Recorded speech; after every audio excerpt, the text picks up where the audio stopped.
Visakha వాజీ news కు స్వాగతం. నేను జ్యోతి. ముందుగా హెడ్లైన్స్ చూద్దాం. దేశం కోసం ప్రతి ఒక్కరూ ప్రాణత్యాగానికి సిద్ధంగా ఉండాలి. కార్గిల్ దివస్ ను పురస్కరించుకుని అమరవీరులకు ఘన నివాళులు అర్పించిన ప్రముఖుల వెల్లడి.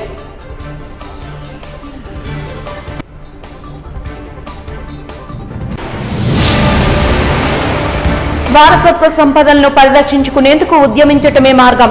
Water man Rajendra Singh స్పష్టీకరణ.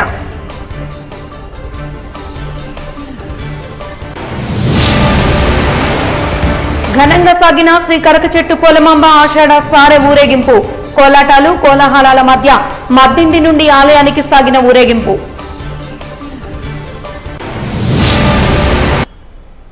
ఇక వివరాల్లోకి వెళ్తే యావత్ ప్రపంచానికి భారత సైనిక బలాన్ని దేశభక్తిని చాటి చెప్పిన రోజు జూలై 26 అని విశాఖ నేవల్ ఫెడరేషన్ అధ్యక్షుడు విజయ్ కుమార్ అన్నారు. కార్గిల్ విజయ్ దివస్ ను పురస్కరించుకుని విశాఖ బీచ్ రోడ్ లో స్తూపం వద్ద భారత నావికాదళ సిబ్బంది సహా పలువురు ఘన నివాళులర్పించారు.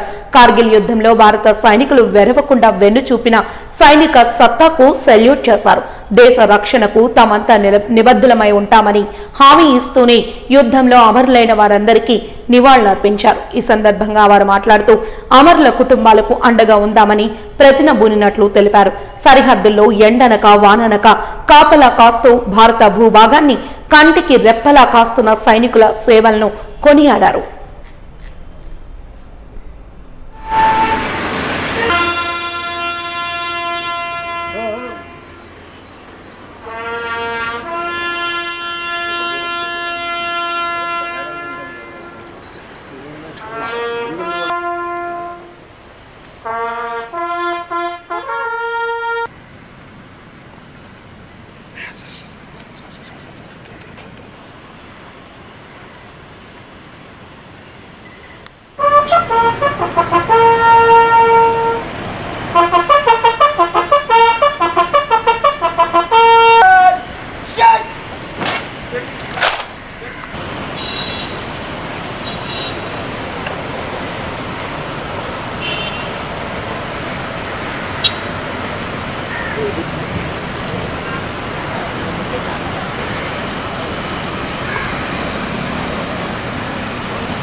కార్గిల్ దివస్ మనం ప్రతి సంవత్సరం 26th జూలై సెలబ్రేట్ చేసుకుంటున్నాము. మీ అందరికీ తెలిసిన విషయమే. It is one of the very important conflicts in the present times. మీకు అందరికీ తెలుసు కార్గిల్ హైట్స్ మ్యూచువల్ అగ్రిమెంట్ ఉండేది ఇండియాకి పాకిస్తాన్కి మధ్య. ఈ హైట్స్ని ఎవరు ఆక్యుపై చేయరు అని చెప్పేసి, కానీ వాళ్ళు ఆక్యుపై చేసి they wanted to cut off Jammu and Ladakh road cut off చేసి they want to occupy all those lands. So correct టైంకి మనకి ఇన్ఫర్మేషన్ తెలిసిన తర్వాత Indian army has taken action and we మీకు తెలుసు ఈ హైట్స్ అన్నీను 5000 మీటర్స్ కంటే ఎక్కువ ఉన్నాయి. దానివలన ఆల్రెడీ ఆక్యుపైడ్ హైట్స్, దానివల్ల ఏమవుతుంది, మీరు you have to fight against the fire. Enemy fire మీదకి వస్తుంటుంది, దాని మీద మీరు కౌంటర్గా మీరు ఫైర్ చేసి you have to occupy the heights. It is a tremendously difficult task. ఇందులో చాలా ఆర్మీ ఆఫీసర్స్, జవాన్స్ చనిపోయారు. అందులో దగ్గర 527 మంది ఈ వార్లో చనిపోయారు. మీకు తెలుసు 5000 మీటర్స్ హైట్లో ఎమ్యునిషన్ అవన్నీ సప్లై చేయాలంటే చాలా కష్టమైన పని. అయినప్పటికి కూడాను అక్కడున్న పరిస్థితులు కూడా చాలా క్లిష్టమైన పరిస్థితులు. అయినా వీరోచితంగా పోరాడి మన హైట్స్ని మనకి వాపస్ తీసుకోగలిగాము. ఇది చిరస్మరణీయమైనది. కాబట్టి మనం అందరినీ దీన్ని మనకి గౌరవంగా భావించి ఈ కార్గిల్ దివస్ని నిర్వహించుకుంటున్నాం. Thank you. ఇదిలా ఉండగా దేశం కోసం ప్రతి ఒక్కరూ అవసరమైతే ప్రాణత్యాగానికి సిద్ధంగా ఉండాలని Visakha police commissioner doctor Shankhabhadra Bagchi పిలుపునిచ్చారు. కార్గిల్ విజయ్ దివస్ ను పురస్కరించుకుని అమరవీరుల్ని స్మరిస్తూ కళాభారతిలో ఏసీఎంఏ ఆధ్వర్యంలో భారతీయం పేరిట జాతీయ సమైక్యత సాంస్కృతిక కార్యక్రమాన్ని నిర్వహించారు. ముఖ్య అతిథిగా విచ్చేసిన సిపి మాట్లాడుతూ కార్గిల్ యుద్ధ వీరుల్ని స్మరించుకుంటూ విద్యార్థులు ప్రదర్శించిన దేశభక్తి నృత్యాలు ఆలోచింపచేసేవిగా ఉన్నాయన్నారు. ఎంతో మంది వీర సైనికులు ఆనాటి కార్గిల్ యుద్ధంలో ప్రాణత్యాగం చేశారని, వారిని గుర్తు చేసుకుంటూ మనం వేడుకలు చేసుకుంటున్నామని, అయితే అమర సైనికుల కుటుంబాలు మాత్రం అమరుల్ని స్మరిస్తూ విలపిస్తూ ఉంటాయని ఆవేదన వ్యక్తం చేశారు. తన తాత గోపాల్ చటర్జీ ఆనాటి స్వాతంత్ర సమరంలో కాలు పోగొట్టుకుని అండమాన్ జైలుకు వెళ్లారన్నారు. 1951లో యుఎస్ఏ ప్రెసిడెంట్ జాన్ కెనడీ దేశం మనకేమిచ్చిందని అడగొద్దని, దేశం కోసం మనం ఏం చేశామో ప్రశ్నించుకోవాలని నాటి వ్యాఖ్యానాల్ని సిపి గుర్తు చేశారు.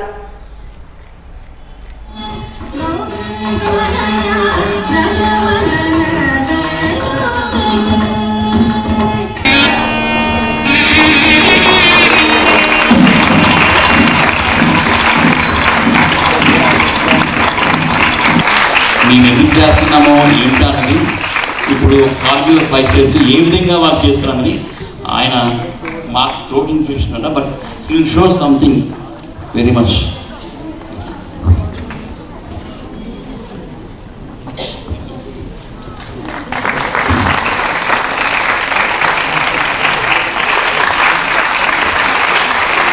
నిజంగా we have to over respect. This is very important to honour our. ఇంకా వెళ్ళాలి, మీరు పైకి వెళ్ళాలి, చేయాలి. Thank you mister doctor. So in particularly our unit, my team was, there were 2 teams and I was there almost, I remember, around the 15th of May to, I was there up to 20th of June. After that, second team has come. And from there we went back to our unit, and I think after that this is the first celebration I am attending. When we were back to my unit, there was a very big reception for us from the unit members. It was great. Thank you so much. Thank you very much. ఒక మా దగ్గర night సైట్లు ఉంటాయి. ఆ night సైట్లో 4 మిలిటెంట్లు పెద్ద kit బ్యాగులు, పెద్ద వెపన్స్ పట్టుకొని డౌన్ అవ్వడం జరిగింది. మేము మా కంపెనీ కమాండర్కి ఇన్ఫార్మ్ చేసాం. ఇంకొక 10 నిమిషాలు చూడండి, తర్వాత నేను హైకమాండ్ నుండి పర్మిషన్ తీసుకుంటాను ఫైరింగ్ చేయడానికి అని చెప్పిన తర్వాత 10 నిమిషాల తర్వాత మాకు ఆర్డర్స్ వచ్చాయి. మేమే ఫైరింగ్ ఓపెన్ చేసాం. తర్వాత వాళ్ళు ఆ బోర్డర్లో వైర్ కటింగ్ చేసుకొని బోర్డర్ పార్ చేస్తుండగా వాళ్ళకి 200 మీటర్స్లో ఇంకొక పోస్టు మొత్తం 2 పోస్టులు అండి మా మీద పెద్ద దాడి చేయడం జరిగింది. అంటే రాకెట్ లాంచర్స్, ఆర్పీజీలతో మా మీద దాడి చేశారు. మేము కూడా ఊరుకోలేదు. వాళ్ళు 1 రౌండ్ కొడితే మేము 14 రౌండ్లు కొట్టాం.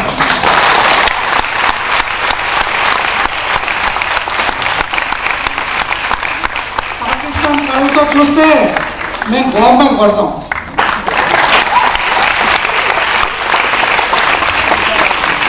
ఎక్కడ ఎక్కడ మేము తగ్గలేదండి. మా దేశాన్ని ఎలా కాపాడుకోవాలో మాకు తెలుసు.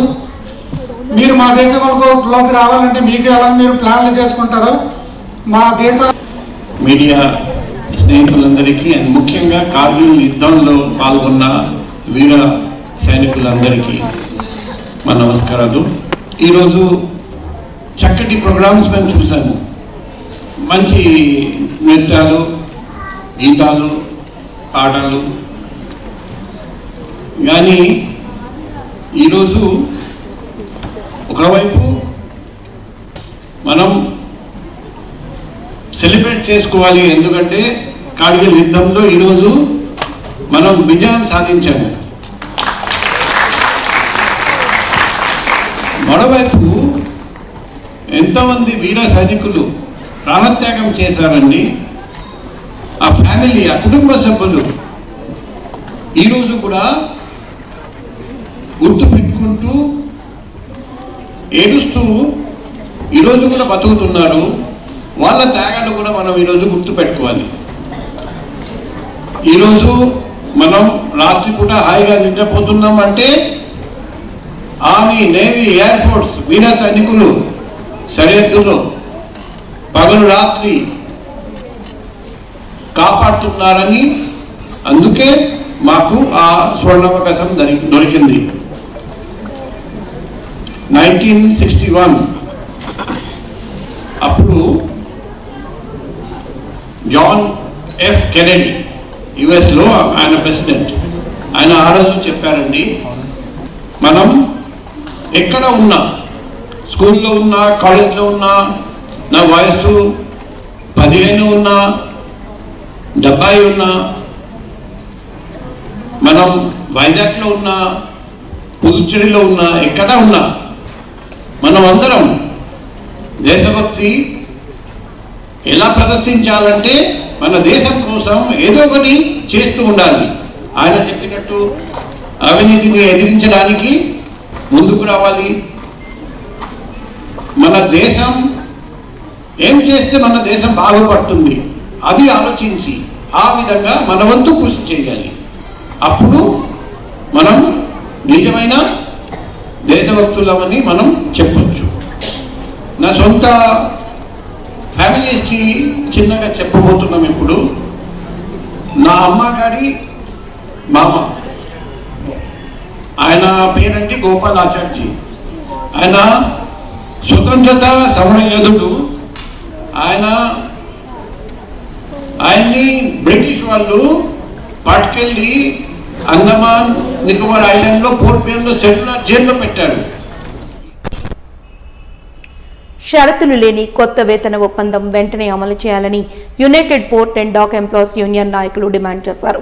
విశాఖ పోర్టు కార్మికుల సమస్యలపై షరతులు లేని వేతన ఒప్పందం, బోనస్ సాధనకై పోర్టుల ప్రైవేటీకరణకు వ్యతిరేకంగా సీహాస్ జంక్షన్ వద్ద రెండో రోజు రిలే నిరాహార దీక్షను యూనియన్ నేతలు కొనసాగించారు.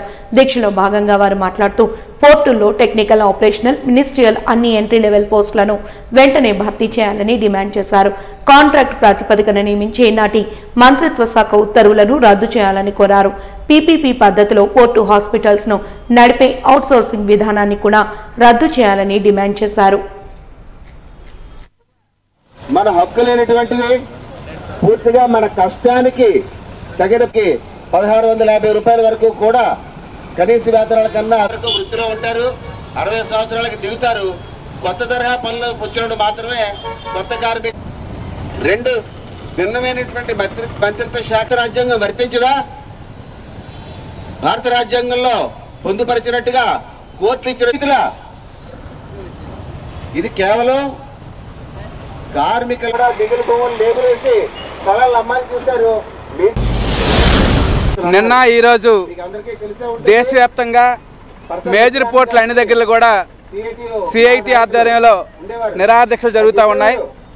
ప్రధానంగా షరతులు లేని వేతన ఒప్పందం చేయాలని చెప్పేసి ఈరోజు ఆఫీసర్స్కి, వర్కర్స్కి ఒకే రకంగా జీతాలు ఇవ్వకూడదు, ఎక్కువ ఇవ్వకూడదు అధిక కార్మికులకి అని చెప్పేసి ఒక కండిషన్ పెట్టారు. దాన్ని రద్దు చేయాలని, అలాగే ప్రధానంగా డిఏని బేసిక్లో మెర్జ్ చేసి ఎప్పుడైనా జీతాలు పెంచాలి.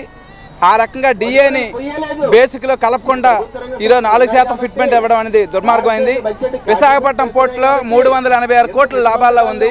ప్రతి సంవత్సరం యావరేజ్గా 276 కోట్ల లాభాల్లో ఉంది.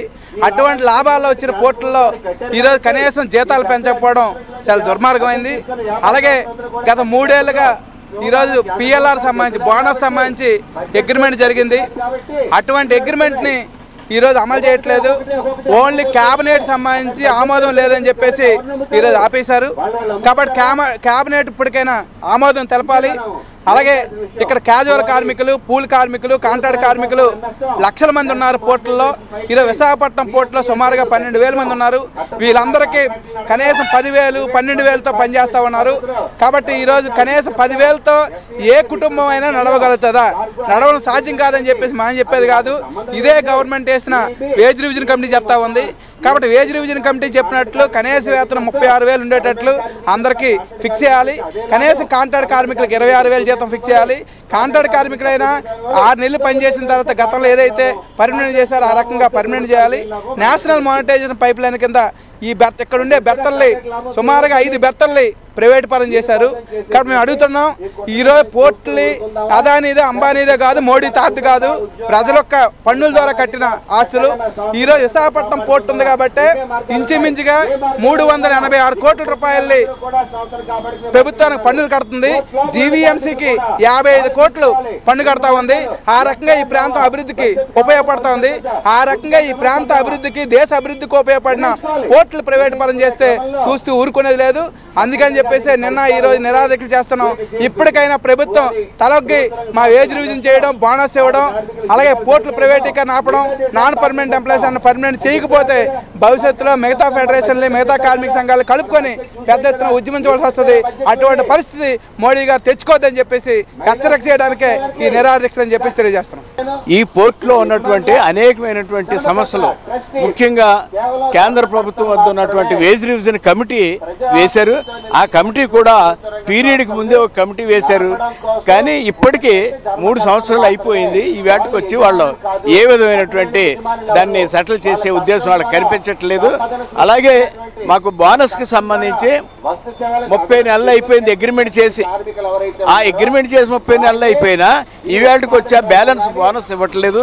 అలాగే ఈ పోర్టులో అనేకమైనటువంటి కార్మికులు ఉన్నారు, కేటగిరీలు, క్యాజువల్ కానీ, సిహెచ్డి క్యాజువల్ కానీ, పోర్టు క్యాజువల్ కానీ, పోర్టు హాల్లో అనేకమైనటువంటి షోర్ లేబర్ అని వాళ్ళని వీళ్ళని అందరూ మరి అందరికీ కూడా మరి ఈవేళ మినిమం వేతనం లేకుండా పనిచేస్తున్న పరిస్థితి ఉంది.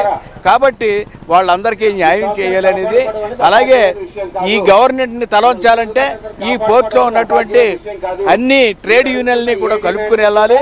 ఆ కలుపుకునే భాగంగానే ముందుగా మేము ముందుకు దిగితే అందరూ కూడా కలిసి వస్తారు. ఇప్పటికే వాళ్ళు చైతన్యం వచ్చింది, మిగిలిన యూనియన్లో కూడా వాళ్ళు తొందరలోనే అందరూ కలిసి దీన్ని పోర్టుని పూర్తిగా మూసేసే పరిస్థితి తీసుకొస్తానే కానీ కేంద్ర గవర్నమెంట్ ఇది ఒక ఆలోచన చేయదు. అలాగే ఇక్కడ ఉన్నటువంటి పోర్ట్ హాస్పిటల్ ఉంది. ఆ హాస్పిటల్లో ఎవరో కూడా మరి సరైనటువంటి వైద్యం లేదు. అక్కడికి వెళ్తే ఎవరో పట్టించుకునే నాదుడు లేడు. ఇప్పటికే చైర్మన్ గారికి అనేక సందర్భాల్లో మేము ఆయనకు తెలియజేయడం జరిగింది. మరి చైర్మన్ గారు ఏమంటారంటే ఇవన్నీ ఫెసిలిటీస్ చూడరు, కానీ వాళ్ళకి 90 మిలియన్ టన్నుల అవుట్ సోర్స్ రావాలంటారు ఆయన. కాబట్టి ఎలాగొస్తుంది, కింద కార్మికులకి ఫెసిలిటీస్ ఇస్తాయి, ఇవన్నీ వస్తాయి. కాబట్టి ఇవన్నీ చేయమని మేము చైర్మన్ గారికి రిప్రజెంటేషన్ పెడుతున్నాం ఇవాళ. రైల్వే అర్బన్ బ్యాంక్ ఎలక్షన్ల నేపథ్యంలో East Coast railway Shramik Congress CNW branch coaching depot బలపరిచిన అభ్యర్థులు ఘన విజయాన్ని సాధించారు. SV Ramana, K Srinivasarao, P Vamsikrishna భారీ విజయం సాధించడం పట్ల ఆనందాన్ని వ్యక్తం చేశారు. వారికి కేడర్ పూలమాలలతో సత్కరించి సంబరాలు చేశారు. ఈ సందర్భంగా central office bearer K Nageswararao మాట్లాడుతూ ఈ గెలుపు కోచింగ్ డిపోలో కొత్త చరిత్రను తిరగరాసిందన్నారు. దీనికి శ్రామిక్ కాంగ్రెస్ నాయకులు, కార్యకర్తలు సమిష్టి కృషితో పనిచేయడం వల్ల ఇంతటి భారీ విజయాన్ని సాధించిందని తెలిపారు. NFIR working committee member RM Patrav మాట్లాడుతూ అర్బన్ బ్యాంక్ లో గత కొన్ని సంవత్సరాలుగా జరుగుతున్న స్కామ్లన్నీ గెలిచిన అభ్యర్థుల ద్వారా వెలికి తీసి షేర్ హోల్డర్స్ కి రావాల్సిన బకాయిలు ఇప్పించేలా కృషి చేస్తామన్నారు. బ్యాంకును సరికొత్తగా ఆధునికీకరణ చేసి దేశంలోనే అత్యుత్తమ బ్యాంకుగా తీర్చిదిద్దే ప్రయత్నం చేయిస్తామని తెలిపారు. సిఎన్డబ్ల్యూ బ్రాంచ్ సెక్రటరీగా పనిచేస్తున్నాను. గత కొన్నేళ్ళుగా కోచింగ్ డిపోలో 20 ఏళ్ళ నుంచి శ్రామిక్ యూనియన్ డెలిగేట్లు గెలవడం జరిగింది. ఈసారి 3 సీట్లు క్లీన్ స్విప్ శ్రామిక్ కాంగ్రెస్ కొట్టడానికి మా యొక్క జనరల్ సెక్రటరీ ఆర్సీ సాహు గారికి, సంపత్ కుమార్ గారి, మౌలి గారికి, అలాగే ఆంధ్ర సీఓబుడికి, అలాగే మా ఇన్ఛార్జి పాత్ర గారికి, నాగేశ్వర గారు కూడా కార్యమంది ధన్యవాదాలు తెలియజేసుకుంటాం. సోదరులారా, ఈరోజు అర్బన్ బ్యాంకులో శ్రామిక్ కాంగ్రెస్ ఘన విజయం సాధిస్తుందంటే మా యొక్క ఎజెండాని ప్రజల్లో తీసుకెళ్ళడం జరిగింది. గత 30 ఏళ్ళ నుంచి అవినీతి పాలన చేసిన శ్రామిక్ యూనియన్ని పారదొల్లాలని 3 డివిజన్ రైల్వేలో కూడా మార్పు అనేది బాగా వచ్చింది. ఈసారి శ్రామిక్ కాంగ్రెస్ బ్యాంకును కేవసం చేసుకొని తప్పకుండా శ్రామిక్ కాంగ్రెస్ ఏదైతే హామీలు ఇచ్చిందో ఆన్లైన్ ఆ హామీలన్నీ అభివృద్ధి చేస్తామని కోరుకుంటున్నాం. అలాగే ఆన్లైన్ సిస్టమ్ అనేది చాలా ఇంపార్టెంట్, దానికి ఫస్ట్ ప్రాధాన్యత ఇస్తాం. ఎన్పిఎస్సి ఓపీఎస్సీ కాకుండా వాళ్ళకి టర్మ్లో 3 టైమ్స్ సీఎండీ ఇవ్వడానికి కూడా శ్రామిక ఎజెండాలు ఉన్నాయి. ఎజెండాలో ఇచ్చిన ప్రతి హామీని కూడా మా జనరల్ సెక్రటరీ ఆర్సీ సాహు గారు, ప్రెసిడెంట్ సంపత్ కుమార్ గారి నాయకత్వంలో తప్పకుండా అమలు చేస్తారనేసి సభాముఖంగా కోరుకుంటూ, అలాగే కోచింగ్ డిపోలో మా కార్మిక సోదరులు అందరూ కూడా ఒక టీం వర్క్గా పనిచేశారు. కోచింగ్ చరిత్రనే తిరగరాసిన చరిత్ర ఘన విజయాన్ని మాకు అందించారు. కాబట్టి పేరున కార్మిక సోదరులకి, సోదరిమణులు, అలాగే సూపర్వైజర్లకు కూడా పేరున శ్రామిక్ కాంగ్రెస్ ధన్యవాదాలు తెలియజేసుకున్నాం. Thank you. East Coast railway Shramik Congress నుంచి మా నాయకులు ఆర్సీ సాహు గారు అయితేనేమి, సంపత్ కుమార్ గారు అయితేనేమి, మౌలీశ్వర గారు అయితేనేమి, అలాగే all central office bearers urban bank గత కొన్ని సంవత్సరాలు బట్టి ఎవరి చేతిలో అయితే ఉందో ఆ కుంభకోణాలను కొంచెం బయటకు వెలికి తీసి మా ఆర్సీ సాహు గారు, మా సంపత్ కుమార్ గారు తీసి వీళ్ళంతా కూడా ప్రజల్లోకి పోయి మా కార్మికుల్లోకి వెళ్ళి షేర్ హోల్డర్స్ తాలూకా అన్యాయం ఏం జరుగుతుందో అది ఖచ్చితంగా నిరూపించాల ఒక భావంతోనే మేము ఈ పోరాటం, ఈ ఎలక్షన్స్ జరగడం జరిగింది. ఈ ఎలక్షన్స్లో మా తాలూకా కంబైన్డ్గా అందరూ ఎవరైతే నాయకులు ఉన్నారో మా నాయకులందరూ, మా కార్మికులందరూ, కోచింగ్ డిపోలో కార్మికులందరూ అయితేనేమి, ఓఈసీలు అయితేనేమి, మా వాళ్ళందరూ కూడా అత్యధిక మెజార్టీతో వెళ్ళడం జరిగింది. మమ్మల్ని షేర్ హోల్డర్స్గా మా ఎంప్లాయీస్ కానీ, కార్మికులు కానీ మమ్మల్ని గుర్తించడం జరిగింది. మేము ఇస్తామన్న హామీలు ఖచ్చితంగా మా నాయకులు ఆర్సీ సాహు గారు అయితేనేమి, సంపత్ కుమార్ గారు అయితేనేమి, మౌలి గారు అయితేనేమి అందరూ కూడా మేము ఇచ్చిన హామీలు మరి మిగతా చోట్ల కూడా ఎలక్షన్స్ రిజల్ట్ రావాల్సి ఉంది. ఇది south eastern railway, south east central railway, east Coast railway 3 zones తాలూకా బ్యాంక్ ఎలక్షన్స్ కాబట్టి మరి మిగతా జోన్స్ తాలూకా రిజల్ట్ కూడా రావాల్సి ఉంది. ఈ నెల 30వ తారీఖు తర్వాత ఖచ్చితంగా ఈ రిజల్ట్స్ వచ్చిన తర్వాత మా దాని ప్రకారం మాకున్న ఈ జనాల మార్పు కోరే విషయంలోనే ఖచ్చితంగా బ్యాంకు మా చేతిలోకి వస్తుందని మేము ఆశిస్తూ మా నాయకులు ఆర్సీ సాహు గారికి, సంపత్ కుమార్ గారికి ధన్యవాదాలు తెలియజేస్తున్నాం. అలాగే ఇక్కడ మా కోచింగ్ డిపోలో ఉన్నటువంటి మా ఎస్వి రమణ గారు అయితేనేమి, ఆయన డెలిగేట్గా పోటీ చేశారు. మా కె శ్రీనివాసరావు, మా వంశీకృష్ణ, మా నాయుడు, ఈ నలుగురు కూడా అత్యధిక మెజార్టీతో గెలిచారు.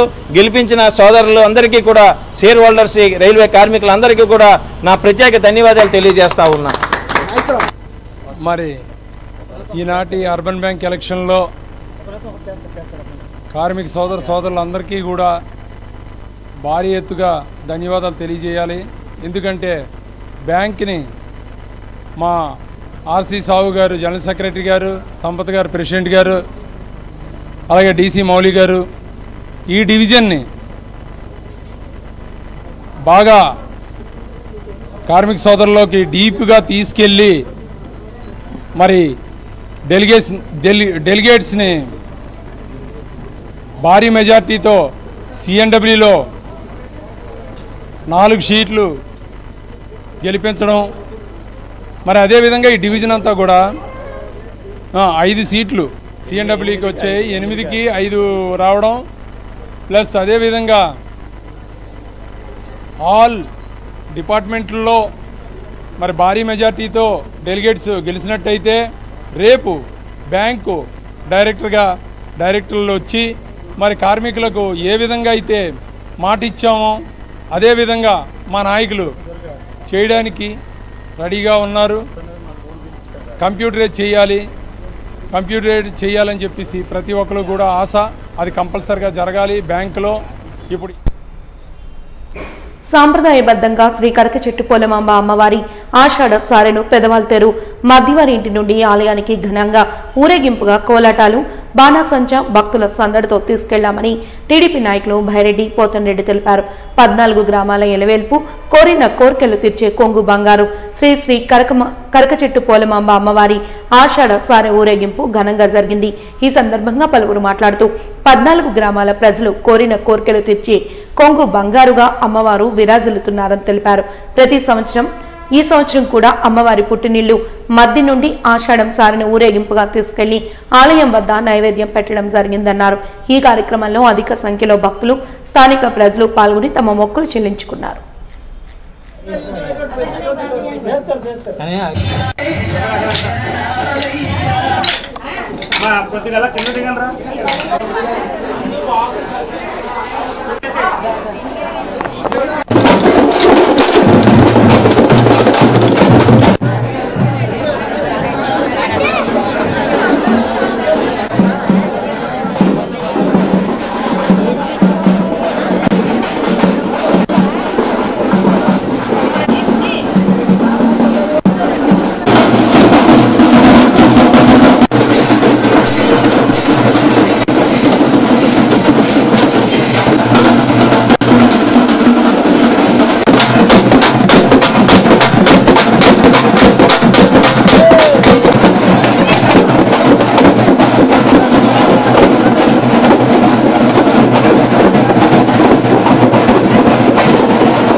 దేవస్థానం, ధర్మాదాయ దేవాదాయ శాఖ మరియు పెదవాల్తేరు గ్రామ పెద్దలు సహాయ సహకారాలతో ఆషాఢ మాసం సందర్భంగా ప్రతి సంవత్సరం ఆనవాయితీలో భాగంగా అమ్మలగన్న అమ్మ, ముగ్గురమ్మల మూలపుటమ్మ, 14 గ్రామాల ఎలవేలిపోయినటువంటి చల్లన తల్లి కల్పవల్లి శ్రీ శ్రీ శ్రీ పోలమాంబ తల్లికి సారి కార్యక్రమం పెదవాల్తేరు మధ్యవారి పెద్దింటి దగ్గర నుంచి అత్యంత వైభవంగా ఇక్కడి నుంచి అమ్మవారికి ఇష్టమైనటువంటి సారి కానీ, అట్లాగే కొబ్బరికాయలు, పండ్లు, పలహారాలు, అట్లాగే స్వీట్లు, అనేక రకాల పిండి వంటలతో అత్యంత వైభవంగా దేవాదాయ ధర్మాదాయ శాఖ ఆధ్వర్యంలోని ఇక్కడి నుంచి అమ్మవారి గుడి ప్రాంతానికి వెళ్ళడం జరుగుతూ ఉన్నది. ఇక్కడ సదునుపట్టు మరి అమ్మవారికి మూల విరాట్ అయినటువంటి మధ్యవారి కుటుంబీకులు ఇక్కడ మరి సదునుపట్టు దగ్గర నుంచి మహిళా సోదరమణులు, భక్తులు, 14 గ్రామాల ప్రజలు, పెదవాళ్ళ పుర ప్రజలు, అలాగే గ్రామ పెద్దలు అందరూ కూడా ఇక్కడి నుంచి అమ్మవారి దగ్గరికి కాలినడకన వెళ్ళి అమ్మవారికి ఇష్టమైనటువంటి ప్రసాదాలు అక్కడ ఇచ్చి తర్వాత అమ్మవారిని దర్శించుకొని మధ్యాహ్నం కూడా ప్రసాద వితరణ కార్యక్రమాలు చేసుకొని ఈ కార్యక్రమం ముగించడం జరుగుతూ ఉన్నది. ఈరోజు 26/7/2024 ఆషాఢ మాసం సందర్భంగా అమ్మవారికి సారే సమర్పించే ప్రోగ్రామ్ని మనం పెట్టడం జరిగింది. అన్ని 14 గ్రామాల గ్రామదేవత కారణంగా 14 గ్రామాల నుంచి ఆడవాళ్ళందరూ కూడా అమ్మవారికి సారి సమర్పించడానికి అమ్మవారి పుట్టిల్లైన మధ్యవారి పెద్దింటికి వచ్చి అక్కడి నుంచి అంగరంగ వైభవంగా కోలాటాలతో మరియు పులివేషాలతో డప్పులతో అన్నిటితో 100 సంవత్సరాలు దాటిన చరిత్ర కలిగిన ప్రతి పర్యావరణ ఆస్తిని పరిరక్షించుకోవాల్సిన బాధ్యత ప్రతి పౌరుడిపై ఉందని water man of India Rajendra Singh పిలుపునిచ్చారు. ఈ మేరకు ద్వారకానగర్ పౌర గ్రంథాలయంలో ప్రముఖ నాయకులు బొలిశెట్టి సత్యనారాయణతో కలిసి విలేకరుల సమావేశంలో ఆయన మాట్లాడారు. ఈ సందర్భంగా వాటర్ మ్యాన్ ఆఫ్ ఇండియా మాట్లాడుతూ విశాఖలోని ఎర్రదిబ్బలను పరిరక్షించుకోవాల్సిన బాధ్యత మనందరిపై ఉందన్నారు. అభివృద్ధి పేరుతో భూమిపై ఉన్న వారసత్వ సంపదలను కొల్లగొడుతున్నారని ప్రభుత్వాలపై విరుచుకుపడ్డారు. పచ్చదనం, ఇసుక దిబ్బలు, సాగర తీరం, భౌగోళిక వనరులు సమస్థాయిలో ఉన్నప్పుడే మానవాళి మనుగడ పురోగతిని సాధిస్తుందని స్పష్టం చేశారు. ఈ మేరకు ప్రస్తుత ప్రభుత్వంతో చర్చలు జరిపి తగు నిర్ణయాలను తీసుకుంటామని, లేని పక్షంలో పోరాటానికి సిద్ధమని తెలిపారు. ఒక చెరువు కానీ ఒక మొక్క కానీ ఏదైనా సరే 100 ఏళ్ళు పైబడింది మన వారసత్వ సంపద కింద చూడాలి అంతే తప్ప జాతీయ వారసత్వ సంపద లిస్టులో ఉందా లేదా అనేది కాదు. ముఖ్యంగా అటువంటివి చూస్తే మనకి ఇక్కడ చూడడానికి మనం కొన్ని ఉజ్జాయింపు చూస్తే ఇవాళ ఉదయం మేము సందర్శించింది ముడుసుర్లోవా తిరిగి వచ్చాం. ముడుసుర్లోవా క్యాచ్మెంట్ ఏరియాలో విపరీతమైన చెత్త వేశారు. అలాగే ముడుసుర్లోవా క్యాచ్మెంట్ ఏరియాలో డెబ్రిస్ ఉంది. ఆ ముడుసుర్లోవా ఏరియాలోనే గుర్రాల గురించి అని చెప్పి గతంలో విజయసాయిరెడ్డి గారి తాలూకా బంధువు ఎవరో ఆయన పెట్టడానికి ట్రై చేశారు. అవన్నిటిని అడ్డుకుంటామని చెప్పేసి చెప్పడం జరిగింది. అలాగే చిల్లపేట ట్యాంక్, చిల్లపేట అంటే మన భీమిలి దాటిన తర్వాత దానికి ఇంకో పేరు తగరపొలస పాండ్ అంటారు, తగరపొలస ట్యాంక్ అని. అక్కడ ఇదివరకు 107 రకాల పక్షులు వచ్చి, విదేశీ పక్షులు స్వదేశీ పక్షులు కలిపి. అటువంటిది ఇప్పుడు అక్కడ ఒక్క పక్షి రావడం లేదు. అదంతా కూడా కలుషితం అయిపోతుంది. దాన్ని కాపాడమని ఒక 3 సంవత్సరాల క్రితం వెళ్ళి గొడవ పెట్టినప్పుడు ఒక బండి కట్టారు. కొద్దిగా మురుగునీరు ఇటువైపు ఉంది, మంచినీరు అటువైపు ఉంది, కానీ మళ్ళీ మురుగునీరు ముందుకెళ్ళి అందులోనే కలుస్తుంది. సో అవన్నీ కూడా ఇవాళ విజువల్స్ తీసుకొని రావడం జరిగింది. అలాగే చిల్లపేట ట్యాంక్ని కానీ కాపాడుకుంటే మంచినీరు దొరుకుతుంది, రకరకాల పక్షులు వస్తాయి, అక్కడ బయోడైవర్సిటీ పెరుగుతుంది, అక్కడ ప్రజలకు ఒక ఎకో టూరిజం స్పాట్ కింద ఉంటుందని కూడా చెప్పడం జరిగింది. అలాగే తర్వాత ఎర్రమట్టి దిబ్బలకు వెళ్ళాం. ఎర్రమట్టి దిబ్బలు చూస్తే నిజంగా హృదయ విదారకంగా ఉంది అక్కడ సిచ్యువేషన్. ఎంత చేసేసారు, ఒక 100 ఎకరాల పైన. అది చేయడానికి ఎవరు అనుమతి ఇచ్చారో తెలియదు. 22లో మాకు అనుమతి వచ్చిందని చెప్పేసి అన్నారు. అటువంటి అనుమతి ఇచ్చిన అధికారిని కూడా శిక్షించాలని నేను ఈ మీడియా ముఖంగా కోరుకుంటున్నాను. लेकिन पिछले 20 सालों में जिस तरह का काम इस शहर में डेवलपमेंट का हुआ है, उसने यहाँ के हेरिटेज को डिस्ट्रैक्ट किया है. उसने यहाँ के हेरिटेज पर एनक्रोचमेंट किया है, एक्सट्रैक्शन किया है और उसके चारों तरफ पॉल्यूशन किया है. आप लोगों को याद होगा कि मैं जब 2016 में आया था तब मुर्सलवा बिल्कुल सूखा था. हम लोगों ने कुछ कोशिश करके उसके रास्ते खुलवाए थे सड़क के नीचे से, और अभी तो वो आज पानी से भरा है. लेकिन उसका पानी सारे वाईजैक को बीमार करने वाला है. उसके ऊपर जो डंपिंग ग्राउंड बनाया है, उसका सारे का सारा सीपेज का पानी जो रियली पॉइजनस है. వాజీ న్యూస్ ముగించే ముందు హెడ్లైన్స్ మరొకసారి చూద్దాం. దేశం కోసం ప్రతి ఒక్కరూ ప్రాణత్యాగానికి సిద్ధంగా ఉండాలి. కార్గిల్ దివస్ ను పురస్కరించుకుని అమరవీరులకు ఘన నివాళులర్పించిన ప్రముఖుల వెల్లడి.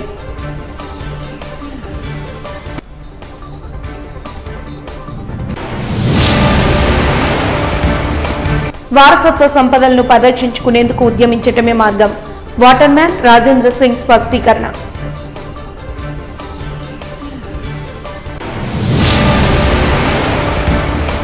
ఘనంగా సాగిన శ్రీ కరకచెట్టు పోలమాంబ ఆషాఢ సారె ఊరేగింపు.